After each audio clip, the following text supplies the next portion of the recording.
The number one question I get from passive investors is, what is the best metric to use when looking at an investment? It's a fantastic question because there are several metrics that define the health of an investment. So if you could only pick one, which one would it be and why? Before I share my thoughts, I want to define some of the most common metrics that are used to highlight both the benefits and the drawbacks of each metric. Cash on cash, or COC, is the annual cash flow in comparison to your initial investment. In short, it takes your total income, both rental income and other income, like parking or pet rent, minus all of your expenses, inclusive of operational expenses, capital expenses, and your mortgage. For example, let's say you buy a property and you only put in $100,000. If the remaining average annual cash flow for every year you hold the investment is $10,000, your cash on cash is 10%. There are a few benefits to using this metric. Number one, it's easy to assess the return you will receive on an annual basis if your investment achieves its projections. And number two, if the investment is achieving its cash on cash projections, it is most likely achieving the overall business plan. The major drawback is found when your business plan is not based on cash.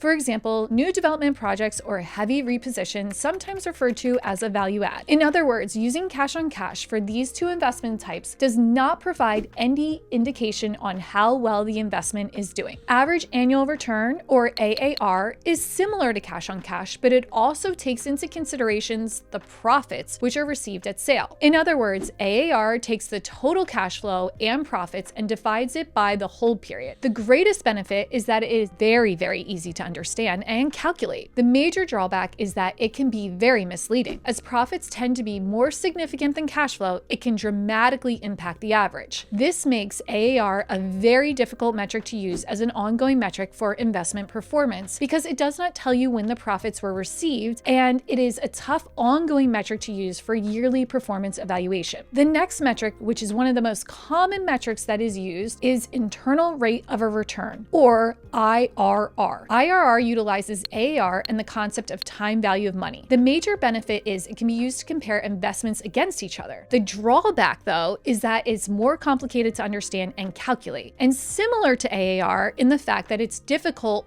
as an ongoing metric to use for yearly performance evaluation pre-sale. Multiplier is another common metric people use. It's used to calculate the multiple your initial investment increased over the life of the hold. For example, if you invest $100,000 and receive your initial investment back plus $100,000 in both cash flow and profits, you have achieved a 2x multiplier, or you have doubled your investment. The benefit is it's very easy to understand. However, the drawback is it does not factor in time nor ongoing performance. For example, would you rather invest in a 2x multiple over 2 years or 5? I don't know about you, but I would definitely prefer to receive it in just 2 years. Last but not least is profit. Profit is the amount of money earned during the life of an investment. Honestly, I don't think there is any true benefit to using this metric as a standalone. And speaking of drawbacks, it also doesn't account for money nor time invested. It is clear to see no metric is perfect. Despite that fact, I promise to share my thoughts. If I was looking at an investment mid-hold, I would want to know cash on cash. The only exception to this is a development project or a heavy value add with zero forecasted for cash on cash. The value I see in using cash on cash mid-hold is because if the COC is achieved, most likely the other metrics should be achieved as well. The only caveat to that is with respect to proceeds. Proceeds can negatively be impacted if the exit cap rate was not forecasted correctly, regardless of whether or not the COC was achieved. So what's the takeaway? It's important to know the definition of metrics and the pros and cons of using each so you can make better investment decisions. Let me know your thoughts in the comments, and if you liked this content and want to see more, make sure to like, subscribe, and share.